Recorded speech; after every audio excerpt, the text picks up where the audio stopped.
Good morning and a warm welcome to all of you. My name is Amey. I'm from Taxsutra. On behalf of entire Taxsutra team, I welcome each one of you to ALP Summit. It's a two-day summit, the third edition that Taxsutra is hosting, and it's really my pleasure to be welcoming you at this event. Until last year, we hosted ALP Summit with a focus on transfer pricing, but this year we sort of broadened the scope of this ALP Summit with a focus on 3 T's, as you can see, technology, transfer pricing, and transparency. That's really the focus. And to give a little bit of a background, technology, we all are reading about big data, artificial intelligence, and so on. We have a report from OECD on the interim report on digital economy taxation, where basically countries have agreed to disagree. And we have some very unique unilateral measures. One recent being I read from Uganda, where if you're having a account with any of the social media site, you pay 200 shillings per day to the government as a social media tax. So we are seeing a sort of a extreme unilateral actions taken from the countries. The second theme for the day is transparency, where more information is available with the tax authorities than it was before. It does raise some concerns on taxpayers' rights, but I think we all are living in a more transparent world, and so is tax. It can't run away from that. In fact, on the transparency, CBCR exchange kicks in, and you must have read Switzerland, for example, announced that this month they'll be exchanging 109 reports with about 35 countries as a part of the CBCR. So that's really interesting, and it's happening, and it's live in action. The third aspect, of course, transfer pricing. India still produces highest number of transfer pricing judgments in the world. We have over 3,000 reported tax rulings on transfer pricing. We balanced it with a robust APA program as well, which has been quite successful, and our dispute resolution particularly has been, in the last few years, has been very encouraging. The change in the risk assessment criteria has reduced the number of transfer pricing audits by almost 40 to 50% this year, which is really amazing. The officers can spend quality time doing the less number of audits. So 3T is the theme of our two-day conference. We have wonderful sessions lined up through the day.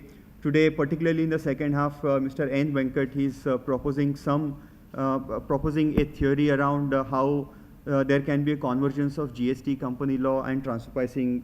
Really excited to hear that. We have a panel tomorrow as well on number of topics. We have a special talk on blockchain.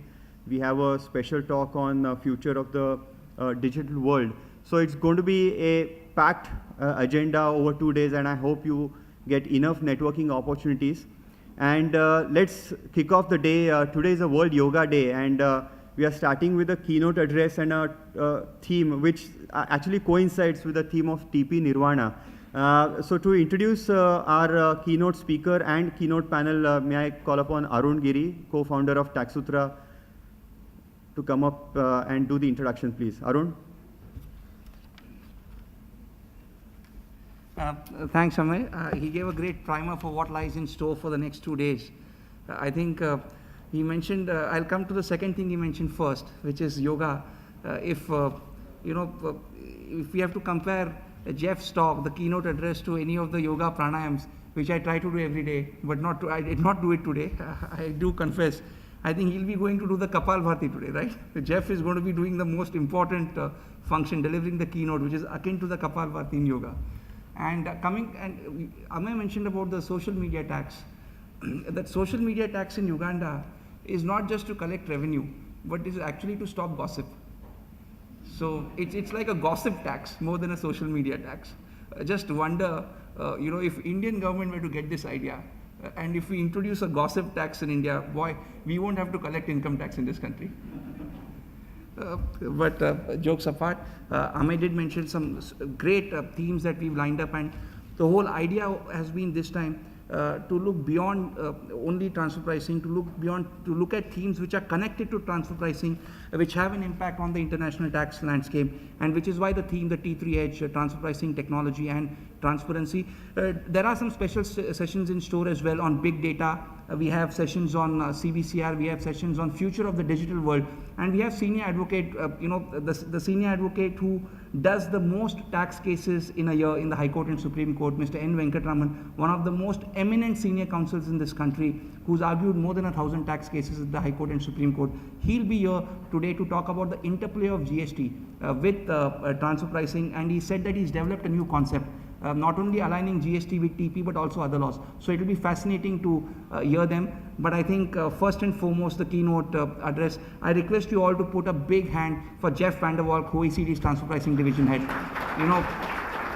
While I request Jeff to come on the dais, I'll quickly introduce him. We are really grateful that Jeff has traveled all the way from Paris to do this keynote at a short notice. And I'll quickly introduce him.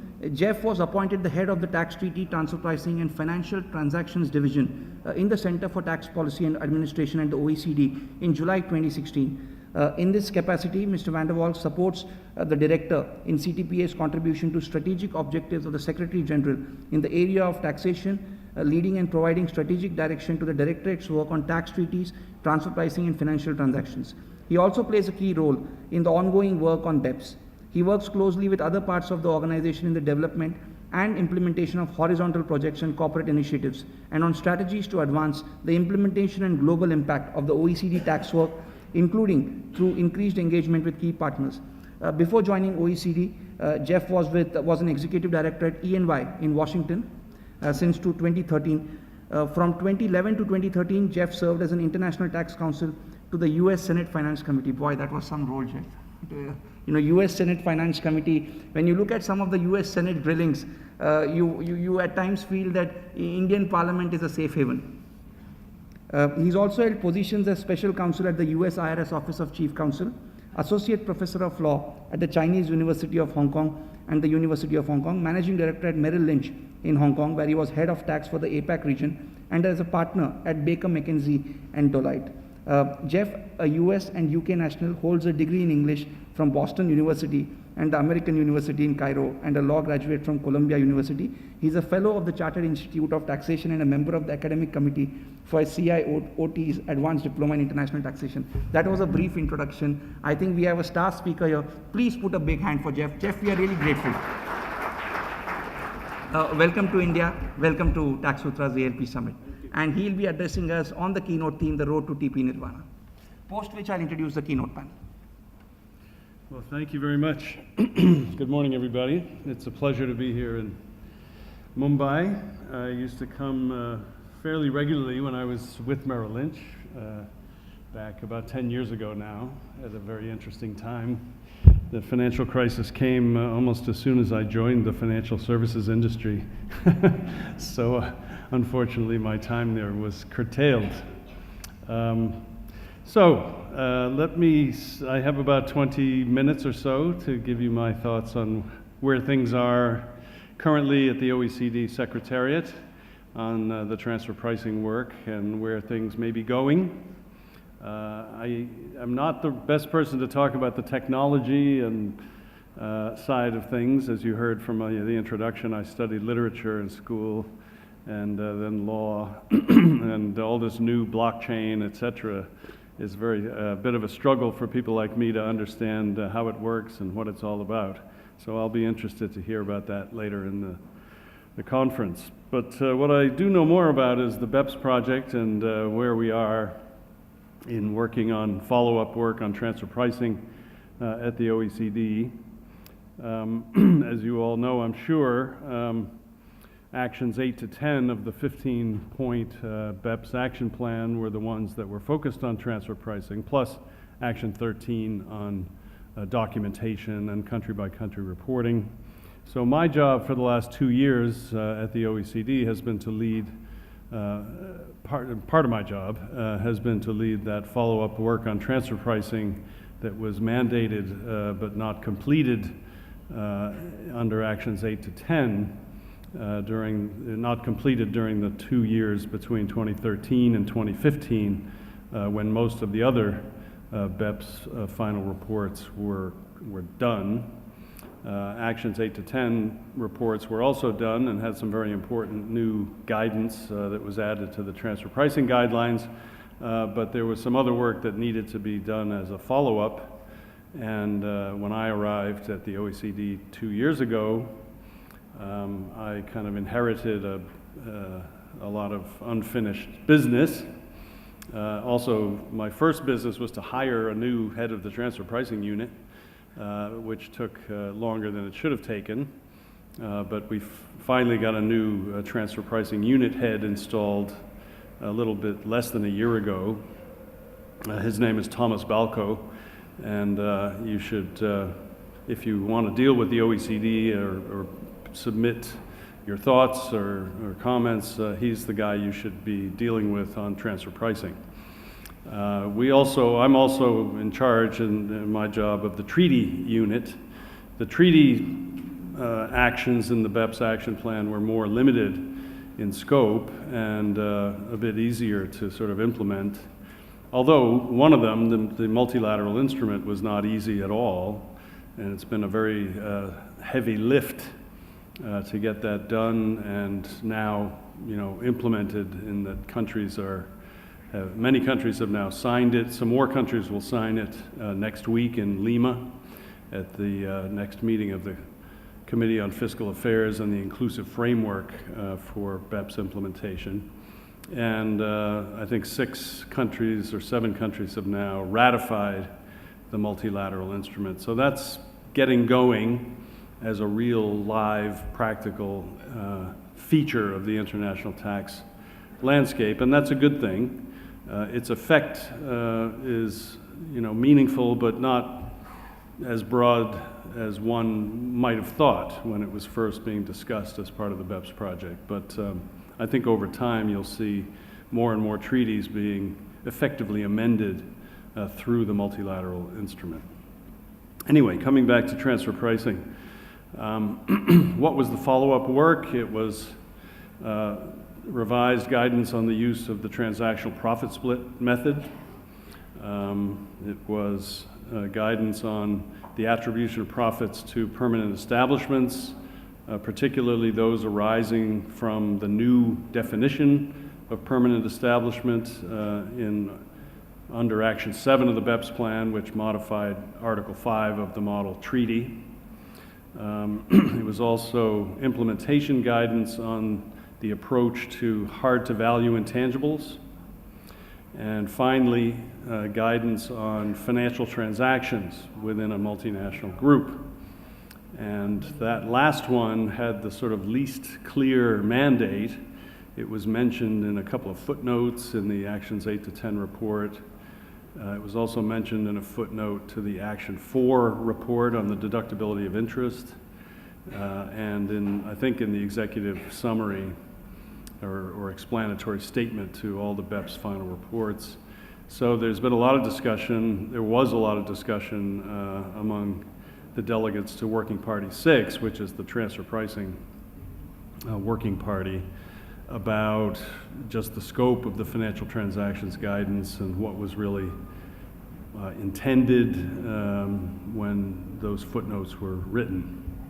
So finally, we're about to put out, I hope, a discussion draft on financial transactions, and I hope those of you who are interested in that, and it's not for the financial services industry, mind, it's for all different kinds of industries. Please pay close attention to that discussion draft and send in your comments because Working Party 6, frankly, can use all the help that it can get in coming up with good, useful, practical, helpful guidance on financial transactions within multinational groups. Now, and the other follow-up work is essentially completed.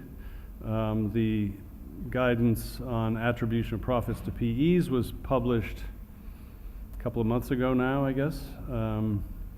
It was disappointing to many people because it didn't give, clear, easy to follow, step-by-step guidance about how you attribute profits to PEs. Unfortunately, life is just not that easy and simple, and many countries or countries have different views about how they want to attribute profits to PEs, and there was just no possibility of getting all the countries around the table to agree on a particular step-by-step approach to attribution. It also hinges on the fact that it's a treaty matter, and treaties don't all say the same thing about attributing profits to a PE. So any general guidance that you're going to put out has to be subject to the application of the particular treaty that applies in a given case. So we effectively ended up giving very high-level guidance. One main point we wanted to accomplish, which we did accomplish, was to have a clear statement that in the case of a permanent establishment that arises because of the acts of a dependent agent, the profits of the principal that are related to the actions of the dependent agent cannot be taxed twice in the source country where the dependent agent is resident. So whatever is paid to the dependent agent as the dependent agent's compensation, following a full transfer pricing analysis if they're a related party to the principal, can only be taxed in the hands of the dependent agent on its own behalf, and whatever's left in the PE is only the remainder of the group's profit from that business that's done in the source country by the dependent agent on behalf of the principal. So it seemed a fairly obvious idea to me that you should never have double taxation in the source country of the same profit, but in our public consultations that seemed to be one of the issues that the business community was very concerned about. So that was an easy one to get agreement on. It's hard to imagine anyone arguing that you should have double taxation of the same profits. You know, most of the OECD's work in tax over the years has been to try to avoid double taxation in two different countries of the same profit. Double taxation of the same profit in the same country seems like a complete no-brainer, but it was still important to say it in the guidance on attributions of profits to PEs. On profit splits, the revised guidance will be published imminently. On both PEs and profit splits, we had to do 2 rounds of discussion drafts and consultation. The profit split guidance has taken a bit longer because the guidance itself is quite a lot longer. There are many examples in the new revised guidance, which will be added to Chapter 2 of the transfer pricing guidelines, and that will come out either later this week or next week, I think. So there shouldn't be any real surprises in there.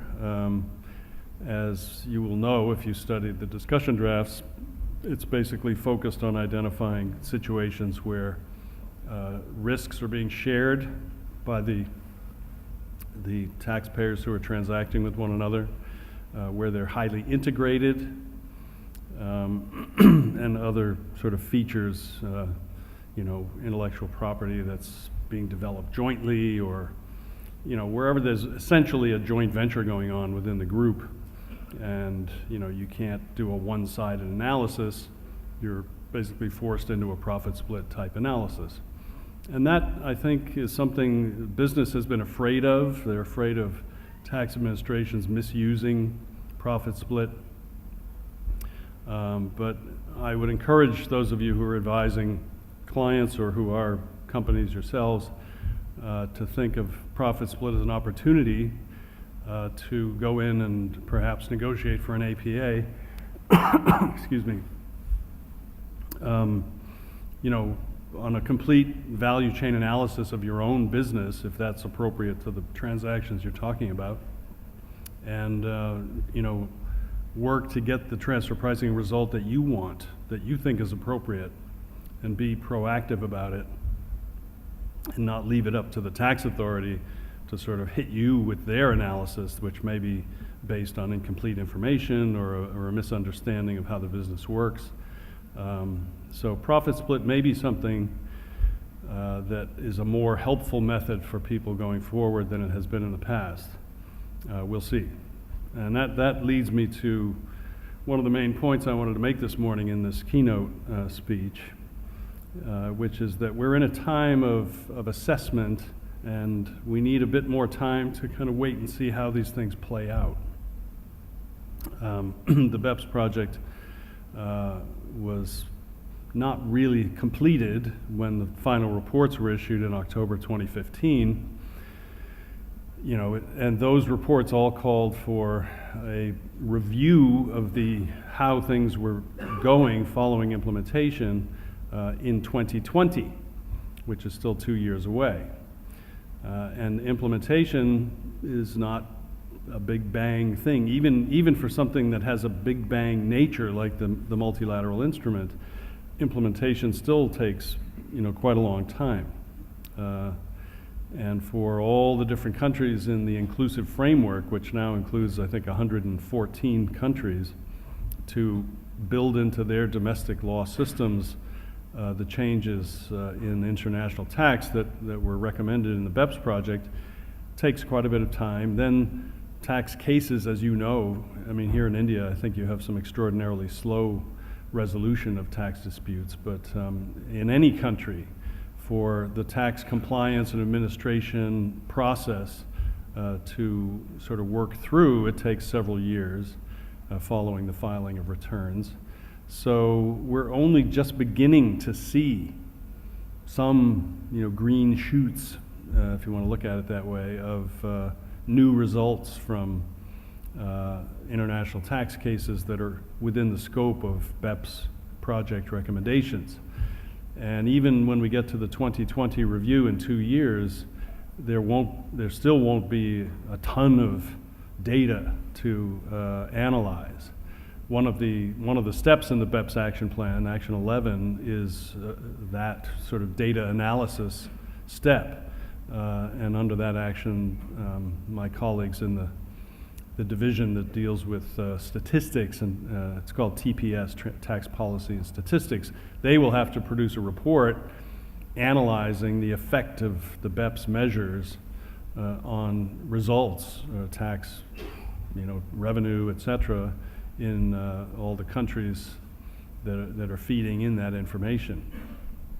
And I think they will probably even say 2 years from now that they don't have full information. They'll need to wait a bit longer to make any kind of real definitive assessment about whether things are working well or not working well, things that may need to be revised or rethought for one reason or another. So the point being, we're still early days, and it's a bit early, in my view, to be thinking of making further changes, especially of a fundamental or terribly impactful nature on the international tax regime, because we don't know yet what the BEPS project results really are going to be. And so this ongoing work on the digital economy, which was referenced in the earlier remarks, is preliminary in nature, I would say. So we've done a draft interim report, the task force on the digital economy has done an interim report that was delivered to the G20 in March. There will be a final report probably in 2020. The OECD Secretary General got some people excited by mentioning that it might be accelerated to 2019, but I think he's been pushed back a little bit on that, and we're trying to moderate expectations because the original commitment to the G20 was for a final report in 2020. But that final report may or may not reflect a consensus among the inclusive framework about what approach to these big issues of taxing rights or taxing nexus and profit allocation to a taxable presence, what the right approach really is. That's something that needs much more discussion. It's being actively discussed, of course, in all international tax policy circles, and very much so at the OECD in the task force on the digital economy. That will, I expect, lead to delegations or mandates to Working Parties 1 and 6. Working Party 1 is the Treaty Working Party. Working Party 6 is the Transfer Pricing Working Party. And I expect those working parties will be asked to look at possible modifications of the relevant provisions in the model treaty and in the transfer pricing guidelines. But they need some guidance from their political masters who are at the CFA level, Committee on Fiscal Affairs. Maybe I'll just take a 2-minute sidebar here for those of you who aren't familiar, and I certainly wasn't before I went to the OECD. If you're not familiar with how the OECD really is structured and how it operates, it's worth having a tiny primer on that. The Committee on Fiscal Affairs is one of the committees at the OECD. The OECD, stepping back another level, was founded as an organization post-World War II in Europe to encourage trade and investment across borders and minimize barriers to cross-border trade and investment. Tax policy became one fairly small piece of what the OECD was doing. The OECD does lots of work in lots of other areas, and the tax policy unit was quite small and just developed this model tax convention to minimize double taxation. Later, they developed transfer pricing guidelines as multinational business grew and the globalized economy grew, and the OECD sort of tax policy work became more relevant to more people. But it wasn't until the BEPS project in 2013 that the OECD Center for Tax Policy really established its preeminence in the world of tax policy, and now is kind of the place everybody's looking to produce some common. I'm getting a signal from the back. You want me to speak louder, or do you want me to finish up? Okay. In a sense, when you're at the OECD Secretariat, you feel like the world is demanding that you produce wonderful tax rules that everyone will love, and it feels sometimes like an impossible burden to carry. The structure is relevant to this because at the OECD, we don't have any power. We're not a government. We're an international organization made up of member countries. And we at the Secretariat essentially are there to facilitate the policy work that's done by delegates who come from those countries. The Committee on Fiscal Affairs has the sort of senior tax policy people from finance ministries, or U.S. Treasury Department is the equivalent of the finance ministry in the U.S. And they created along the way these working parties who kind of dig in and do the technical work, but always with a policy element in mind. And the Secretariat is there to sort of just kind of facilitate things. We set up the meetings, we prepare the papers, we do research, we try to help people reach agreement, but we don't have any power to make anybody do anything. And even when all the countries around the table agree on something and put out a new section of the transfer pricing guidelines or whatever it may be, that's not hard law unless some country has put it into their law that whatever the OECD says automatically becomes part of their law. And there aren't too many countries that have done that. So it's just mostly soft law. No country is required to follow it. There were OECD countries that had no transfer pricing rules at all until very recently. So, sometimes there's a misconception that the OECD sort of has this power to kind of make the rules in international tax. And it's worth bearing in mind that that's not the case as a formal matter. At the same time, it is the place where countries are coming together to talk about these things and try to reach agreements, which then do ripple out back into the laws of the various countries and have these practical effects. So for you in the international business world who are going to be affected by these things, it is worth keeping an eye on what the OECD is doing and coming in to talk to the OECD when you have the opportunity. You don't have to wait for a public consultation on a discussion draft. My experience when I was on the Senate Finance Committee staff in the United States was that meetings, informal meetings, are very useful for the policy makers as well as the people who want to come in and make suggestions or comments. Sometimes it can be just a one-on-one meeting with a company or anybody, an interested practitioner or academic who wants to come in and comment.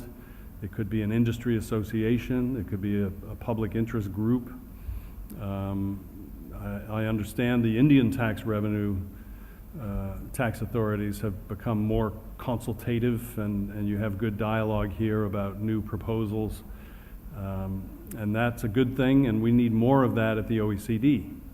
I think people are a little bit unsure about how to approach the OECD. They're not quite sure what the process is. And frankly, there isn't any, apart from public consultations on discussion drafts, otherwise there is no formal process. You can just get in touch with anyone you happen to have their business card who's at the OECD Secretariat and ask them about coming in for a meeting with the relevant people on whatever issue it is that you're interested in. So I would encourage you all to do that as this sort of discussion of digital economy and relevant transfer pricing issues is going on. And it won't be limited just to digital type companies. I think the work on taxation of the digital economy will end up bleeding out into the entire economy because that conclusion that was initially reached by the task force on the digital economy, which is that you can't really ring fence digital business away from all other kinds of business, I think that's essentially a valid conclusion, and therefore whatever tax measures are thought to be needed to appropriately tax digitalized business will also have to be applicable to every other kind of business. And so everyone will need to be involved in that process. I will just finish up now with a few words on what else is in the pipeline, apart from the 2020 review of essentially everything in the BEPS project. In Working Party 6, there will be new work done over the next 2 years on transfer pricing of services and on administrative approaches to simplifying or otherwise improving transfer pricing administration. So input on those things is very much, would be very much appreciated. There's a project going on with Brazil, which is very interesting. Brazil is a little bit like India. It has lots of tax disputes. It has lots of tax lawyers and accountants and advisors. It's a big country. It wants to be part of global value chains, and it isn't as much a part of that as it would like to be. So it's looking at joining the OECD as a member, but the tax rules in Brazil are arguably out of line with some of the OECD standards on international tax. So there's a project that'll go on for another year or so where the tax administration in Brazil and the OECD Secretariat together are studying the Brazilian transfer pricing rules to see where the gaps are between their rules and the OECD guidelines.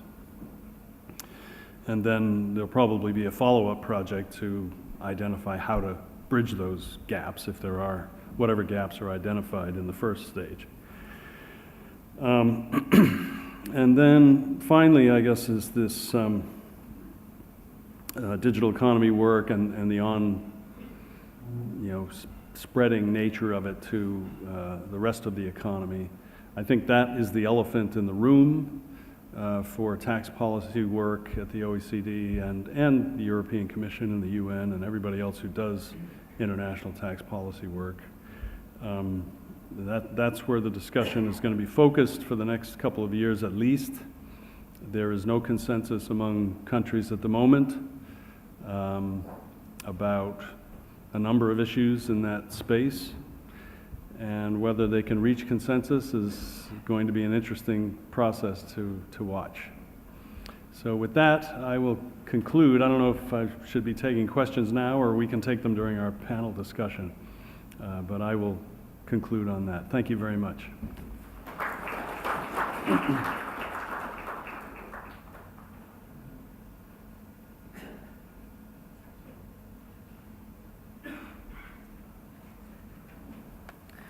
I think we have green shoots on implementation of the BEPS project, not only across the world, but also in India, and which we will be discussing over the next 2 days.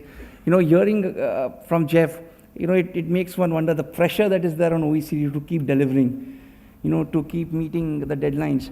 I still remember in 2013 when the BEPS project was first green lighted from the G20, and we were debating internally at Taxsutra how big should we go on the BEPS coverage, and you know, we had some internal debates, and finally we said, let's go big, let's see what happens. I think there were so many skeptics across the world who thought that BEPS would never see the light of the day. And yet here we are, not talking about what's been done over the last 5 years, but going ahead and seeing how BEPS will look in the next 2 years. So I think that's a testimony to the work that the OECD has done. And the pressure on the OECD to deliver is, I think, comparable to the pressure that Lionel Messi has every time he steps onto the football field. Every time he touches the ball, people expect him to hit the goal.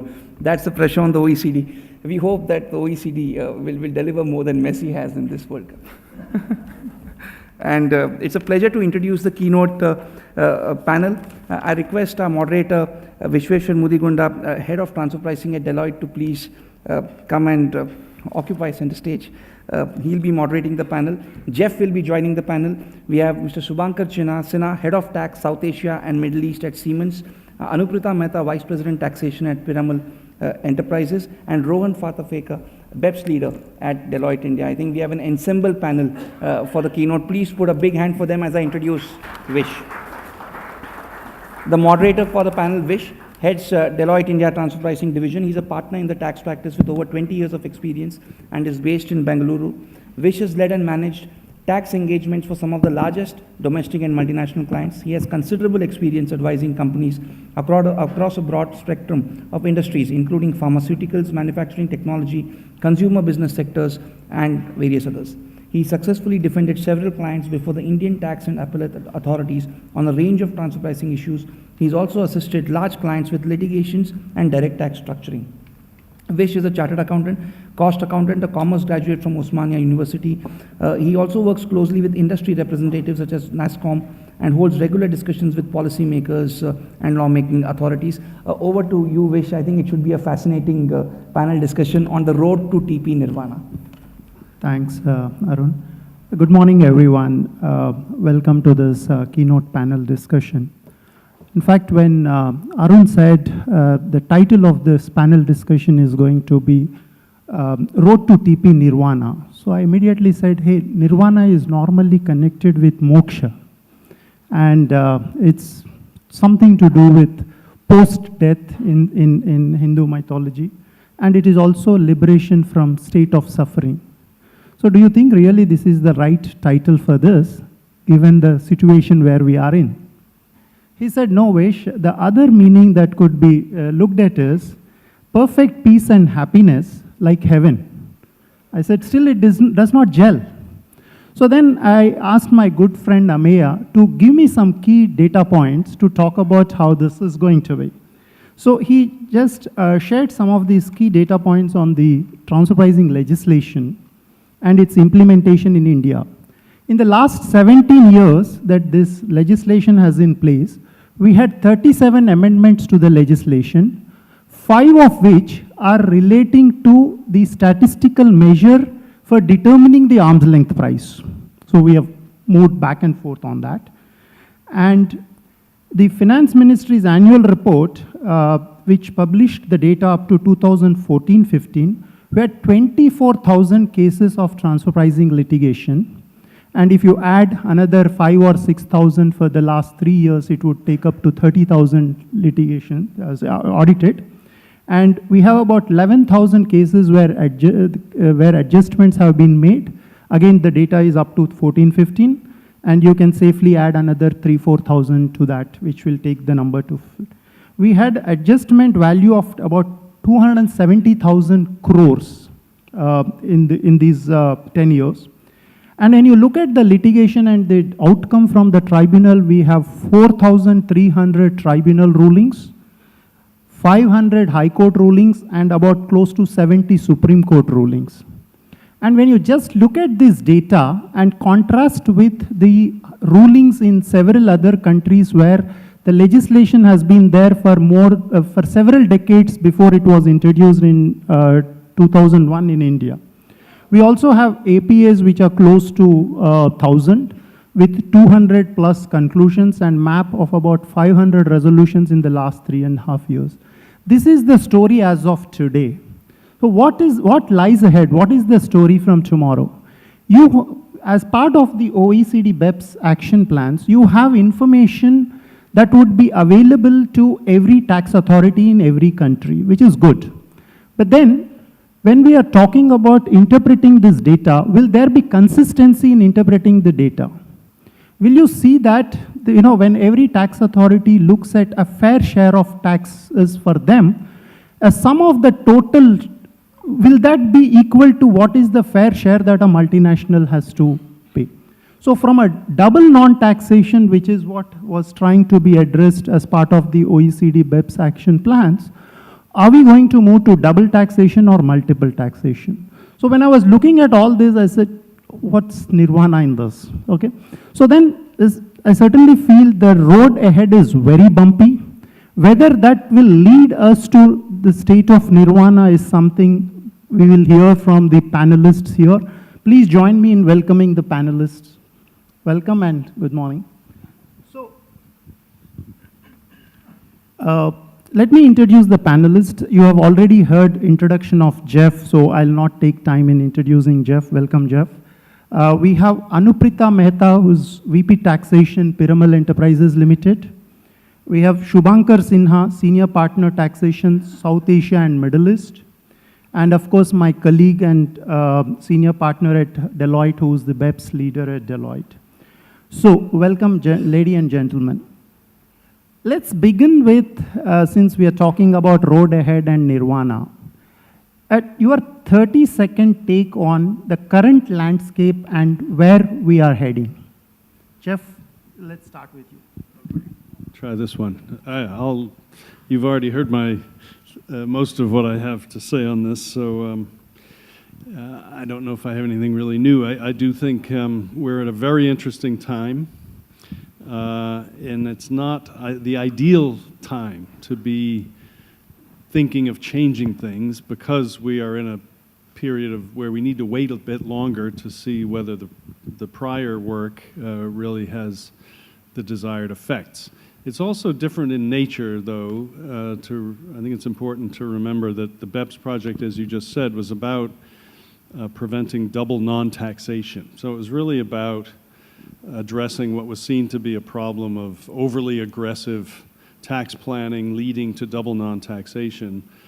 When you get into this question of taxing the digital economy and the broader question of whether the current rules on nexus and profit allocation are appropriate, often you're not talking about double non-taxation, you're talking about the allocation of the tax base between taxing jurisdictions. And it's a kind of fundamentally different question. So we need to bear those things in mind as we consider where we are and where we're going. And it's very unclear at the moment where we're going to end up. Shubhankar. Thank you and good morning, everyone. I think with your permission, Vish, I will take slightly longer than 30 seconds. To me, I mean, when I look at the term Nirvana, In very simple terms, it means that you are getting freedom from sufferings of life. That's how it means philosophically. And when you think of this term from a transfer pricing perspective, and when I look back since the law was introduced in 2001, our sufferings were at its peak in 2012-13, when the tax adjustments touched 70,000 crores, or a little over 10.3 billion, I think, as per current exchange terms. But since then, the Indian revenue has taken a series of measures, decisive measures, I must say, like APA, introduction of range, use of multiple layer data, a host of other things, which have made a difference, which has eased the pain considerably. And one can clearly see the positive effect of those measures at the ground level. The biggest challenge, as Vish was mentioning today, is the sheer volume of litigation and also the time taken to resolve it. So I think in summary, I would say that BEPS is still yet to play out. We don't really know how it will eventually shape up. But I think we have a fairly good idea about the road to Nirvana. But the big question is, when do we reach it? And if I may say on a lighter vein, is it really right to reach Nirvana? Because once you reach that stage, you will feel everyone is like your brothers and sisters. So even a third party might appear to be a related party. So that's the caution I would give. Anubrita. Good morning, everybody. So Vish, you gave statistics about the litigation that's happening in India.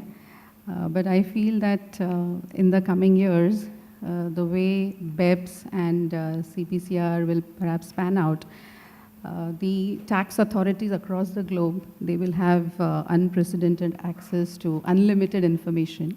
And every jurisdiction may want to have a larger share of pie, for their revenue. And it may lead to double taxation. So the litigation may shift from India-centric to probably, global-centric. So that's how I perceive the way forward. Good. So probably Shubhankar will be a little relieved because it's not just India, but it is across the globe. For you, maybe the problem is slightly of a different type, right? Yeah, I mean, as an Indian MNC, we would have to work for Indian as well as how to defend transfer pricing globally. Yeah. Rohan. Yeah, I think it is very clear, needless to say, that BEPS has really changed the global landscape for transfer pricing. As Jeff mentioned, it's in phases, right? The first phase was where OECD had the challenge of coming up with the action plans. The second phase was when the corporates had to, or the taxpayers had to comply with this, and believe me, it's been a tough ask, and somehow that leg is over. I feel now the most important phase, which is the third phase, which I believe would be where the ball would be in the tax authorities' court. And we, in fact, at Deloitte annually do a survey. And one of the things that got reflected in that was that the taxpayers were obviously concerned with the compliance burden increasing. But more importantly, I think the concern came out was that probably every local tax authority will interpret BEPS, as per their interpretation, which would mean that it would only lead to robust audits and maybe double or multiple taxation. So I think that's where the concern is, and I think really the success of this would be how the tax authorities really, react to the kind of information that is available with them. Thanks, Rohan. Jeff, coming back to you with the inclusive framework that OECD has around BEPS action plans. You did touch upon a couple of points, but I would like to hear more about what its impact on the transfer pricing in future. Okay, just to remind everybody, the inclusive framework is this large group of over 100 countries, each of which has an equal vote when it comes to, at least formally, the need to reach consensus in Working Party 6 on transfer pricing guidance, whether it's part of the transfer pricing guidelines or otherwise. So the more the more voters you have around the table, the harder it is to get agreement among everybody, because you have a wide variety of different types of economies and concerns from a policy point of view between, the large developed countries and the small or developing countries, large developing, small developed. I mean, I've been very surprised in my 2 years so far about the scope for disagreement among countries who seem very similar. So I've had watched Working Party 6 have lengthy arguments and failure to agree on things among Northern European countries who you would think would all have the same point of view, but they don't. And they don't all follow the same tax policy. The European Commission is going to have a great deal of trouble getting agreement on this digital services tax that they've proposed, because there's significant disagreement among the European countries. So the inclusive framework just makes it harder to get things agreed and get them done. At the same time, though, it kind of ensures that whatever is agreed is something where there's real buy-in from everybody in the world, pretty much. Just a follow-up question. Again, there are also other work streams, like you have talked about profit attribution related guidance, and then we have intra-group services. How are you going to align within OECD all these guidances to the inclusive framework? As I said, the inclusive framework basically has to sign off on everything. So, that's just the environment that we work in now. It's a new world. It's uncharted territory. It's not something. The UN, for example, does some tax policy work, but it's not at all formalized in the way the OECD work is. So we just have to do our best and try to come up with approaches that everyone can agree on. Thanks. Rohan, this is a question for you. You have been interacting on the BEPS-related initiatives in India with the tax administration a lot in your current role. And we have also seen and hearing about risk-based assessment process that is already in place, and we are seeing the offshoots of that.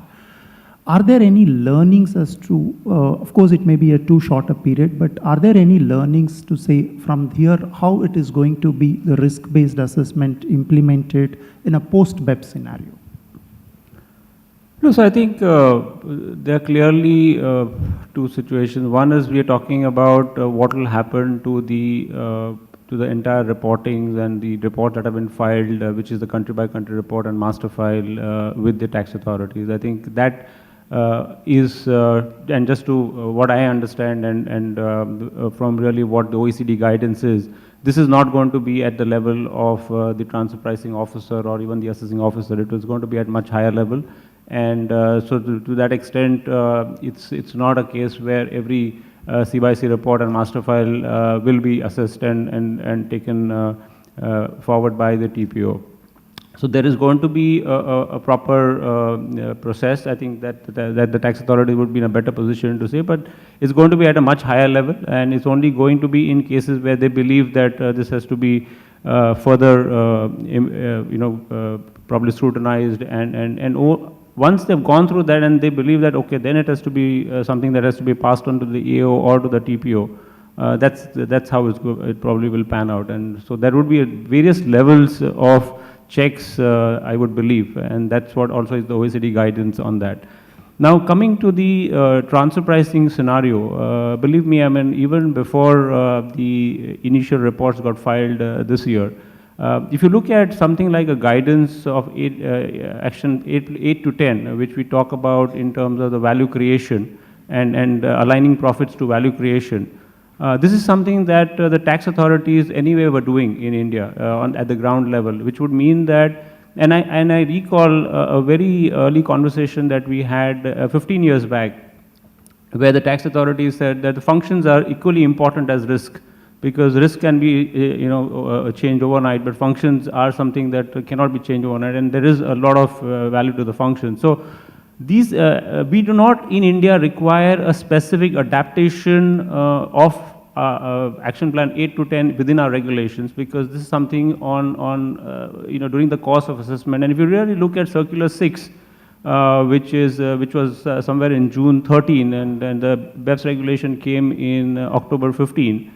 It is talking more or less about the same thing in terms of the substance, in terms of really evaluating the functions, who is taking the risk, and how it should be really looked at. Contracts has to be looked into, but that cannot be the ultimate thing. So the aspect of 8 to 10 is already inbuilt in some of the guidances given by the Indian tax authorities, as well as something which they have been implementing on the ground. So yes, this gives a lot of backing to the tax authorities to look at it more aggressively, but conceptually they were always looking into it, and I see this not to be a new thing, but maybe implemented much more in the local transfer pricing cases. So it's an extension of how it's being implemented, and the thought process would continue probably in a more structured manner. This is a question, Anumita, to you and Shubhankar. Now, with all value creation, action plans 8 to 10, so transfer pricing is moving beyond tax, and it involves business. So how are you engaging with the businesses? How are you updating them about the risk? What's the kind of awareness within the business? Indian multinational perspective and a foreign multinational perspective is what I would like to hear. Yes, so as you rightly said, now the taxation is based on value creation rather than on contractual basis. So as a key, when we define transfer pricing policies, we make sure that there is a strong legal and technical basis to those policies, and uniform policies are followed across the globe. They are backed by strong contractual agreements, and not just on paper, but of course on the ground reality also should match with their contractual agreements. So we sensitize business in terms of what are the TP risks that are arising, and at the time of any M&A activity or any group restructurings that happen, of course businesses are, or rather they come to us and tell us how, or what should be the most optimal way of structuring the transaction, and what kind of price allocations, etc. need to be done. But at the same time, on a day-to-day basis also, we conduct yearly interviews with our business heads or the CEOs, or even the other functions such as legal, company secretarial. They're all aware about what transfer pricing is all about, and we make sure that whatever is documented in a policy, it's still valid. Otherwise, you need to update it and you need to change your policy. So sensitization is done, and it happens on a regular basis. Okay, it's no longer that a business decision is taken and tax has to follow. No, that's changed now. Yeah. Shubhankar.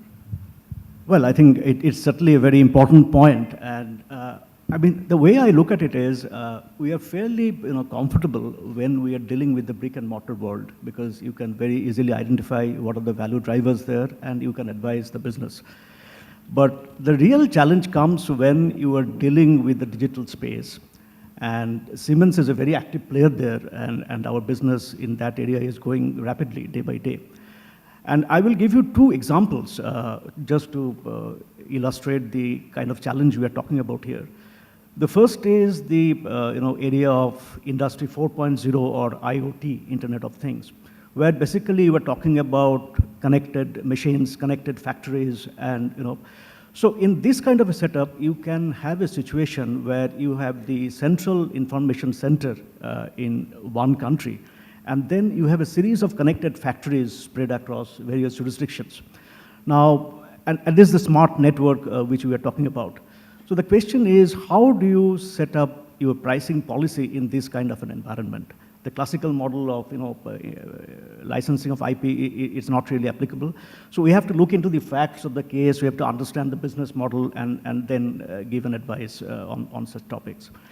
The other area on which we see a lot of traction is the area of additive manufacturing or 3D printing. And we believe, I mean, Siemens has done a lot of work there, and we believe that so far as after-sale support or maintenance is concerned, the way we are supplying or dealing with spare parts today, that will be revolutionized in the days ahead. And because we are talking about bringing down the lead time up to, say, 90% when we switch over to 3D printing. Now, in this kind of a situation, you will be essentially, landing up with three players. One is the IP owner who has the digital blueprint. Then maybe you will have a series of contract manufacturers who will own these 3D printing machines. And then you have the customers. So basically, as and when the demand arises, you print those spare parts very close to the customer and deliver it to them. Now, you can have several business models involving these three players. So one has to look at the value chain very closely, see what the implications are, and then advise. And as Jeff was mentioning, there is no clear agreement amongst the various countries. So that also makes the task much more challenging. Thanks. Coming back to you, Jeff, you talked about profit split method to be seen with a different lens in a post-BEPS world in your keynote address. So are we seeing a trend where you will have TNMM replaced with profit split method? Are you going to see arm's length prices replaced with formulaic apportionment, where we are talking about common corporate tax base as a concept and joint audit? So what's your take on that? Again, we're in an interesting time of potentially great change with the European Union pressing ahead against all the odds on the common consolidated corporate tax base, and pressure from certain quarters around the different countries in the world for some kind of new approaches spearheaded by this digital discussion, but perhaps going broader. It seems to me the profit split guidance recognizes that profit splits are appropriate when you have a high degree of integration, when you have joint contribution of unique or uniquely valuable intangibles, and sharing of risks. And those things are quite common in a multinational group. Some would argue that's what the value of controlled groups is all about. On the other hand, I think transfer pricing practitioners and tax administrations have become quite comfortable with the use of TNMM, and to the extent it's reaching results that people feel are at least roughly appropriate, I think it should continue to be used. I don't think it should be thrown away. We'll be evaluating really the use of all the methods. Profit split, though, I think, as I said in my keynote, should be viewed by business, I think, as an opportunity to go in and educate the tax administrations you're dealing with about your business and why a certain split between the tax-paying entities in the group is appropriate. So I'm aware of at least one multinational group that has, I think, been quite successful. It probably has something to do with the peculiar facts of their business, but quite successful in getting APAs with many different countries on exactly the same profit split basis, residual profit split. And that, type of proactive approach, I think, can be done usefully. One final comment, which is more general. This term value creation, I think is a risky one because it's open to so many different interpretations. I think what Anupreeta was just saying is the kind of appropriate use of value creation in the transfer pricing context, which is substance over form. The accurate delineation of transactions, the real deal, so to speak, is what income tax should be concerned with. I don't think it's useful in tax policy discussions to stray too far from our traditional concepts of realization of income, contractual agreements that lead to the realization of profits. I think accountants have a good sense of what that's all about. We don't want to stray into the economist's territory of value creation in the broader sense, because that becomes the angels dancing on the head of the pin, right? It's very, very difficult, I think, when you take the discussion from too broad an approach. Sorry, just stay on. I just noted that your piece of advice to multinationals is to look at APA as an option. So is APA going to be a new safe harbor? Is that the road to Nirvana? Well, Nirvana, as you were saying, I guess, and I'm not at all an expert on Indian culture. So Nirvana, I'm just taking from what you said, it only comes after death, right? So TP Nirvana implies the death of transfer pricing, right? No, I think profit split is just one of the accepted methods. I don't, sorry, your question was? APA is the new safe harbor? No, I think safe harbors are different. No, I know it's different, but you think to get that certainty? No, APAs are by nature, taxpayer specific. Safe harbors by nature apply to everybody. And we are, in our work on Chapter 4, over the next 2 years, going to be looking at further use of safe harbors or things that are like safe harbors. I think the Brazilian approach to these fixed margins, the way they do it now is not perfectly consistent with the arm's length principle, but it can be tweaked, I think, to be made that way. And there's some interesting discussions to be had around wider uses of safe harbors, but I don't see them as competing with APAs. APAs, as I said, it's really a contract between the taxpayer and the tax administration, and whether they are a useful way forward really depends on whether the government involved has a good attitude and program for sitting down and entering into APAs.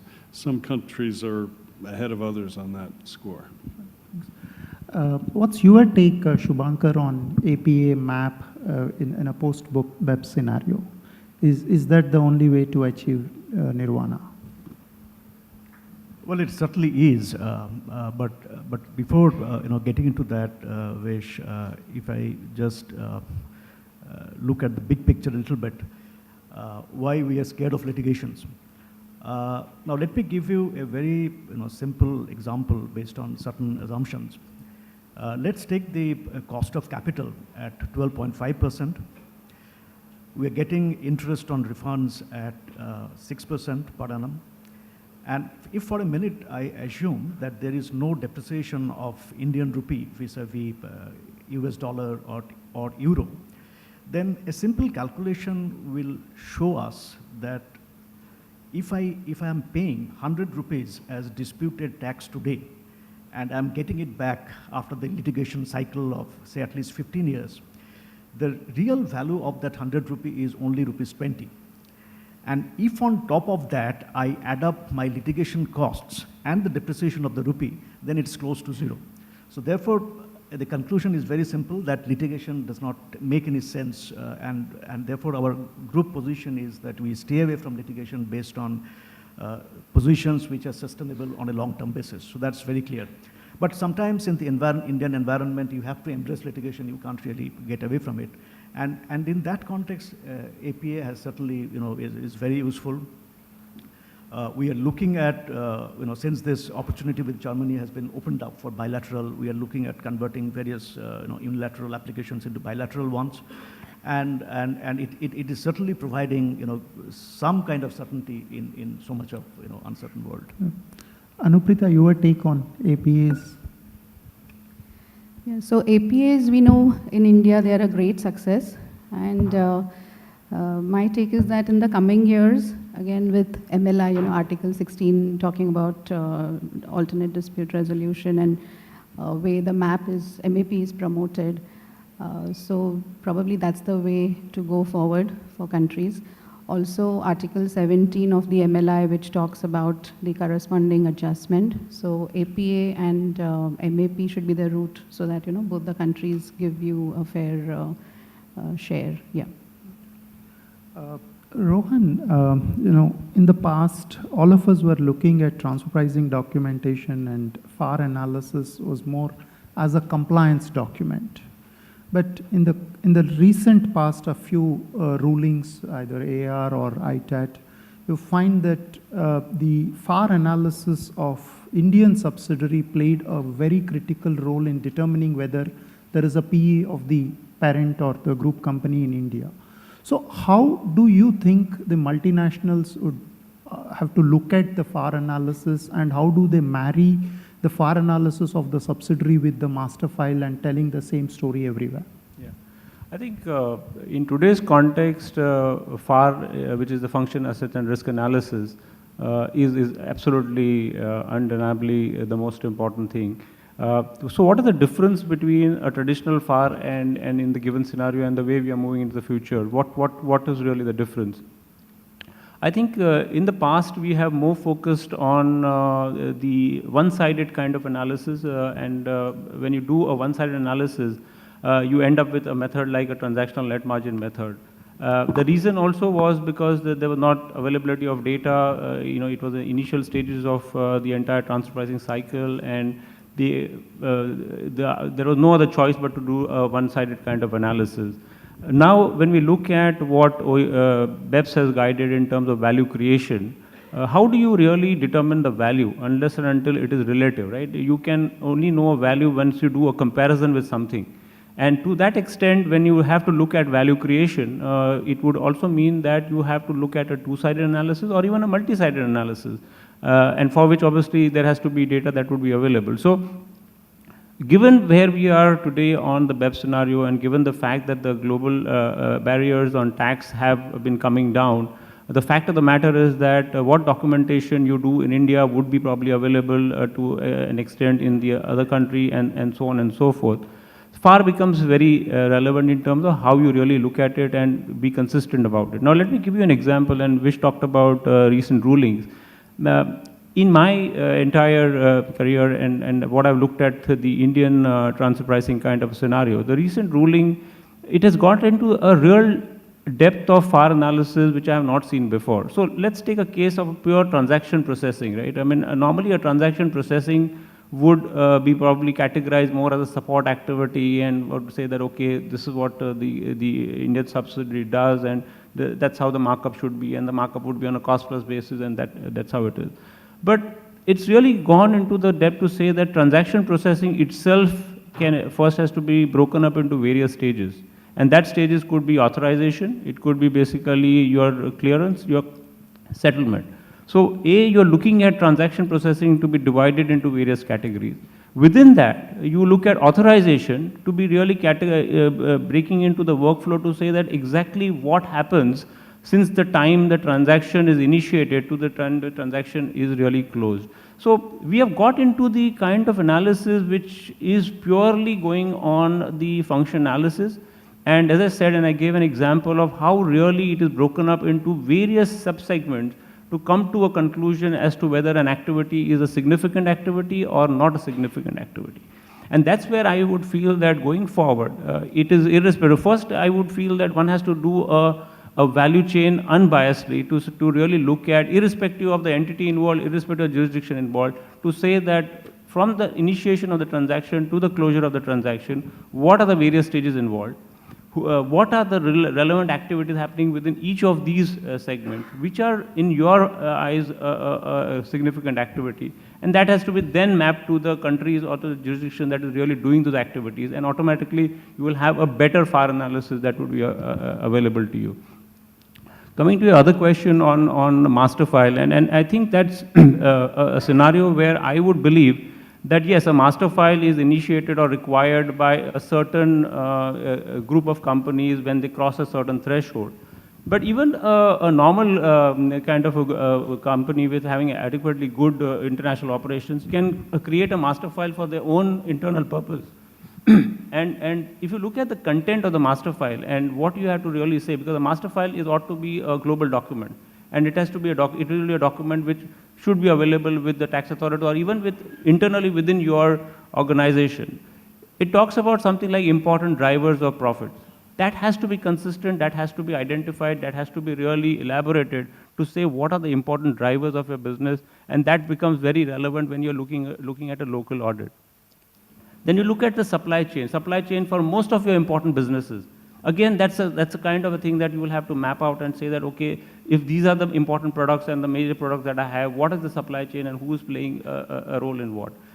On intangibles, already we have a guidance from on BEPS to say that DEMPI, which is your development, enhancement, maintenance, protection, and exploitation of intangibles, given importance other than ownership, because primarily earlier it was ownership of intangibles which was relevant. Now these are the activities where if these activities are different from what the owner does, then that has to be adequately compensated. So all this can be captured in the master file in a way that it is consistent with, if required, locally. And I would feel that it is not necessarily that only when you have an obligation to file a master file with the authorities is when you have to prepare it. You can prepare a master file for your own internal purposes, so that when you have local audits, probably that's the time when you can really use it consistently across. I mean, whether the tax authority agree with it or not is a separate issue, but at least you have done your homework to a large extent to ensure that you have robust points to discuss and story to tell when it comes for audit at a local level.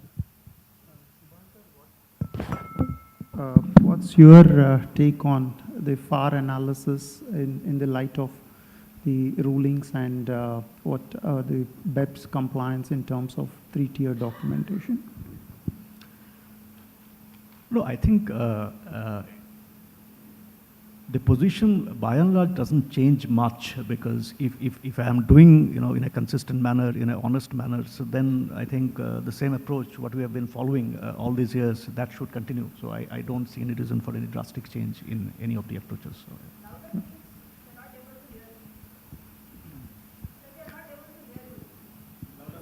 Just yeah. keep it. Can you hear me now? Okay, good. No, what I was saying is that just because BEPS has come in, I don't see any real need for changing the approach to FAR analysis.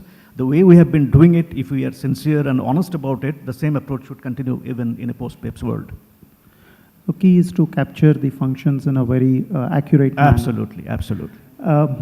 Jeff, we talked about inclusive framework and how you get the buy-in of participating countries. But when you look at the US tax reforms, right, they seem to be veering away from this approach when you talk about beat-related tax or guilt. So how do you think these two would coexist? And Rohan, I would like to hear from you also. Yeah, I think the U.S. tax reform includes a couple of things that are, out of step with the broader forward movement of the post-BEPS work. And this is, not unheard of right around the world. We've seen some unilateral steps. The UK started with the diverted profits tax. Yeah. I mean, India took a leading step with its equalization tax on the advertising revenues, the Australians, etc. So there have been some unilateral measures elsewhere. I think the BEAT, base erosion anti-avoidance tax, was a, as the name suggests, it was aimed at base erosion. Potentially was done too quickly, and the way it sometimes works on the basis of certain facts seems very coming to a hard to defend results. So U.S. Treasury has its work cut out for itself to write regulations, if it can, to address some of those potential problems. GILTI is really a CFC regime, or a change to the U.S. Subpart F rules that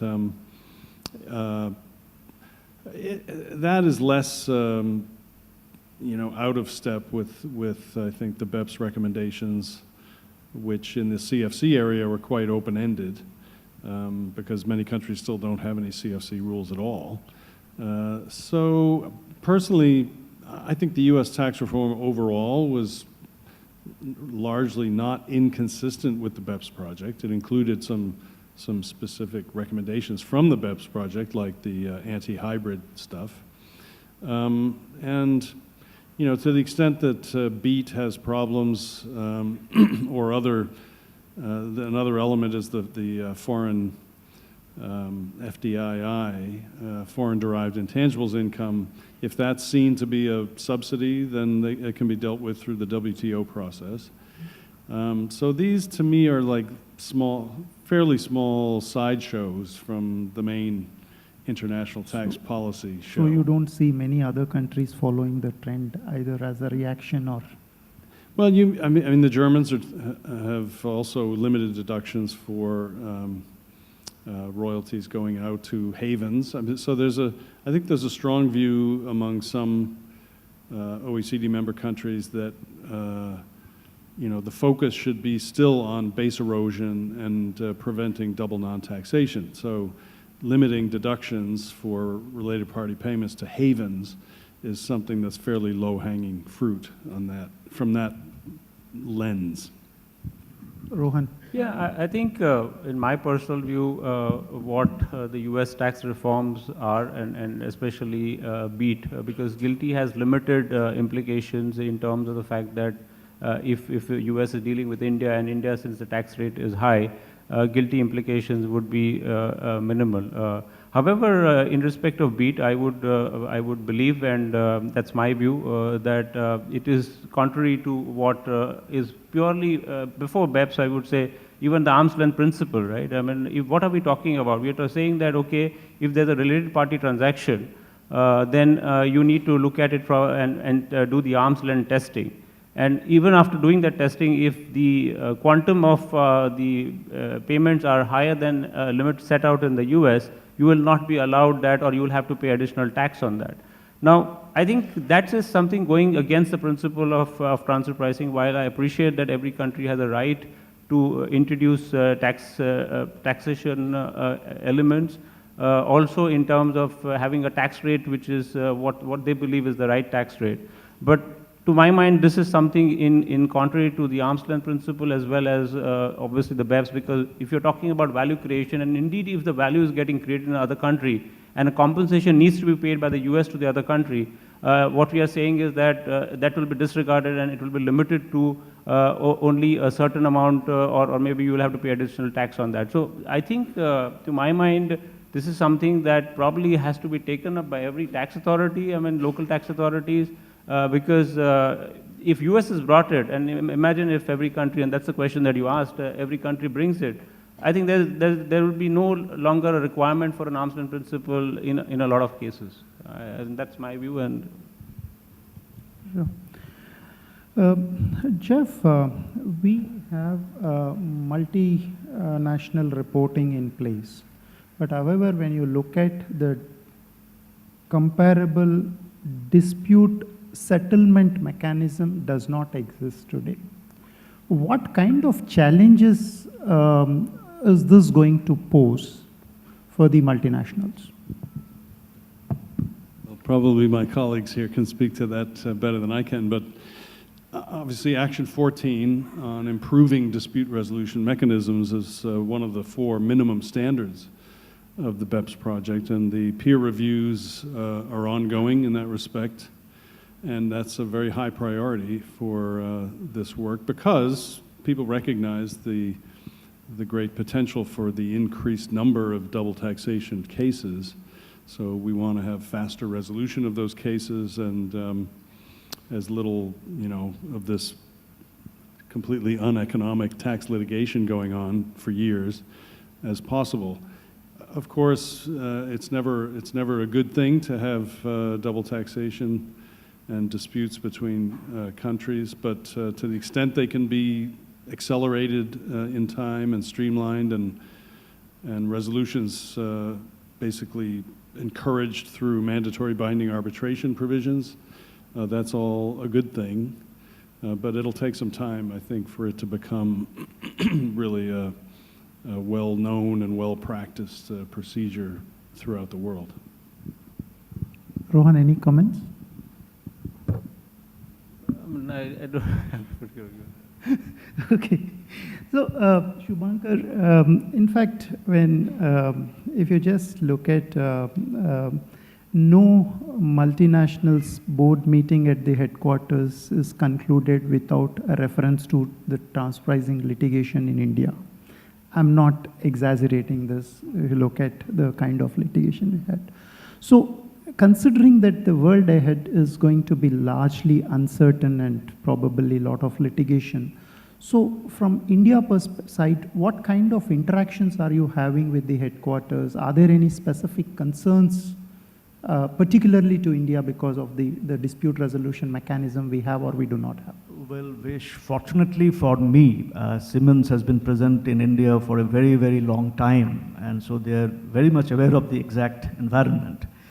But having said that, obviously everyone is concerned and everyone is looking at alternative procedures, how we can bring down the litigation. In fact, coming to the Indian board, I just had a meeting a couple of weeks back with a new independent director who is joining our board, and the first question he asked about the ongoing litigation in the various areas of tax, direct tax, indirect tax, everything. So it's certainly a very much a point of concern. I think in this context, I would like to just think that, of course, APA is playing a stellar role in the current context. But even the TARC, the report which came out, they have some excellent recommendations in terms of resolution or resolving old disputes, like opening up the settlement commission and things like that. So I think it's time that government also looks at those alternative measures a little more closely, so that we can bring down the volume of litigation that is clogging the system today. Yeah, you talked about alternative measures or additional measures to bring down the litigation. Rohan, when you look at APA statistics, of course we have Mr. Varshini here, who's the first man to look at the APAs from the government side. We have more than 200, I think 230 plus APAs concluded so far. Perhaps if you just look at the site visits, it may be another 100 or 150. There are a lot of learnings that we could see that the tax administration had through this process. But despite that, you see a quite contradiction. Let's take intra-group services, right? The position of the transfer pricing officer is, it is zero unless you establish that you have received the services, benefit, etc. Whereas in a cost plus scenario, the APA authorities are saying that, no, you should bring in the entire cost. That's an example. But how do you think the learnings from the APA process could be percolated down to the transfer pricing officers so that we do not get into unwarranted litigation, which actually damages the image of the country as an investment destination? And even probably looking at relooking at the safe harbor rules on some of this. Do you see that happening, and how do you think that could happen? I think just to put things in perspective, I think when we looked at when the APA program started, obviously Mr. Varshini was the person who was heading that, but there were also other officers who were involved in subsequently who came from the having had the experience of being a transfer pricing officer. I clearly saw the difference in their approach as a transfer pricing officer vis-a-vis when they came into the APA, which would mean that it was not their understanding or, it was not that they would want to really look at the business, but maybe because of the position that they really held, that what they had to look at, they believed, was very different than how APA should be looked at. So I think conceptually I would feel that a person who is doing a TPO when he comes to the APA probably has a different kind of an approach, and which is correct. But the same, if the person from the APA again goes back to the to do a ground level assessment, he will look at things differently. So that is a bound, I would say, inbuilt kind of a conflict which is there, and probably the tax authority is looking at the position and what they have to look at, rather than, so if we can bring in the learnings of the APA into the normal assessment, TP assessment, it would be helpful for everyone. But frankly, what I am seeing today is that you know, the initial part of the APA, now the commissioners have changed, there seems to be some kind of a slightly different approach that is taken vis-a-vis what earlier positions were taken by the AP authority. So that, to my mind, is a little bit disturbing as compared to, I would say, what a TPO does, because TPO, to that extent, has a different mandate and a different outlook to look at things vis-a-vis. So I would feel that first, if there can be an inbuilt consistency and not really dependent on the personality or the officer who is in charge of the APA commissioner who is in charge of the APA program, I think if we can build in that consistency, that itself would be good in the first place. So if I have to ask for your wish list on the kind of policy measures that you expect for reducing the litigation, what would be your wish list? So just on the lighter side, as we discussed, in the recent ruling, you know, one of the points that came up was that the taxpayer had accepted in the map, you know, whatever was the proposal, and it had done so to buy peace, right? Now that particular point has been stressed in the order. To say that because the tax authority, taxpayer has accepted it, may it be for buying peace or whatever, they have accepted that position. Now, the point is that it is not a case, like Shubhankar said, that you know, it is probably a policy of the company to really accept it for various reasons. That you know, one is on the economical part, that at the end of 15 years, the value of the refund is zero. But it could be also a case that they want to really buy peace, which doesn't mean that fundamentally they accept that position. So if we can have that particular, we can keep that independent of really what the situation could be, to say that this is not exactly the position, but it's a kind of a settlement that is being done. It's not an accepted position, because if required, you know, the taxpayer can keep on arguing about this and not accept the map, which would again mean that you're going into a different. So that cannot be a point, to my mind, to be taken up to say that the taxpayer is accepted. But I think that will be a real good thing, so that companies can take a call independent of the implication to say that because we accepted in map, this is how. So something of that sort, I think, would be quite better. That would help facilitate the entire litigation and probably bring that. Also on the DRP, the initial stage also, there could be a lot of things that probably one can look at it a bit differently. Again, everyone has his own side, but I think the whole reason of getting the dispute resolution panel was to reduce the disputes. And I would feel that somehow we should really try and, especially on transfer pricing cases, get them settled at probably the tribunal level rather than getting into too much of legal interpretation and making it go to the High Court and the Supreme Court. Or perhaps even at DRP level. Correct. In a sense, if you look at APA where you are negotiating and concluding, the same thing can be done at DRP levels. Anything you would like to add to the Just one more point, and I can tell you that a lot of companies who initially went for the APA may not necessarily look at renewal of the APA, and the reason could be various. I mean, I'm saying that. So somewhere that confidence has to be rebuilt into the taxpayer to say that renewal of APA, you know, why, and what is the area that probably needs to be addressed. So that there's a confidence, and obviously no one wants litigation, right? I'm sure that even the department doesn't want him to get into litigation because they cannot account for the demand, and it just keeps on pending and ballooning up into a big figure. So somewhere I think those aspects also would be relevant. Well, just one additional point from my wish list. I think sooner or later the Indian government should also look at you know, arbitration a little more favorably. Today they have lots of reservations, but once that opens up, that will be also a big relief for NNCs. Yeah, my wish list is very basic. You know, my appeal is that why can't the tax officer himself be reasonable and you know, follow the judicial proceedings and conclude assessments on that basis, so that we don't end up into litigation at all. So that will certainly take you to the state of Nirvana. Jeff, a quick comment on if you have to advise I know you talked about working with Brazilian government, but if you have to advise the Indian government, Indian tax administration on the best practice on dispute resolution, what would be your take? I wouldn't presume to advise on that not being. I mean, it's very interesting to hear all these comments, and it sounds like you know there is some scope for improvement or happier results going forward through all these different means.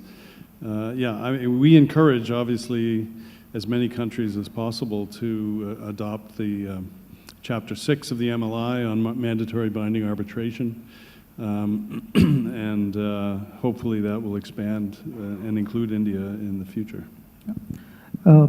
Anuprita and Shubhankar, do you have adequate resources to deal with in this kind of an environment where you have loads of information constantly looking at, and from when we talk about operational transfer pricing? So are you looking at expanding your teams in a big way, or are you looking at using technology? Or is a mixture of both? Yeah, so resources are always scarce, and especially in a corporate setup, you don't have big teams. You have to be very hands-on, and with the small teams, you have to manage everything. And updating the team, or rather, so many things are evolving today, and to be updated on the recent matters and technically and also technologically, that's a great challenge. So we are implementing both, having adequate resources as in manpower, as well as utilizing technology to bring in efficiencies in some of the day-to-day functions. We're looking at both. Shubhankar? Well, availability of experienced TP personnel is always a challenge. It cuts to Big Four. But nonetheless, we are looking at, sometimes freshers, sometimes people with no prior experience, and training them in-house. And also we are looking at technology. I mean, as of today, we are using technology mostly in the areas of global documentation, but we are also looking at some of the analytical tools through which we can, analyze the data better. And eventually, maybe some years down the road, blockchain will help us. As of today, it looks very promising, but it's still early days. So I'm sure we will hear more about that in a subsequent session from Kunj, but that also looks promising as of now. One information or a takeaway for me is I have an alternate career option because I have spent 17 years in transfer pricing. So on that note, ladies and gentlemen, we will open the floor open for questions. Please state your name and ask your question, and also mention to which of the panelists your question is to.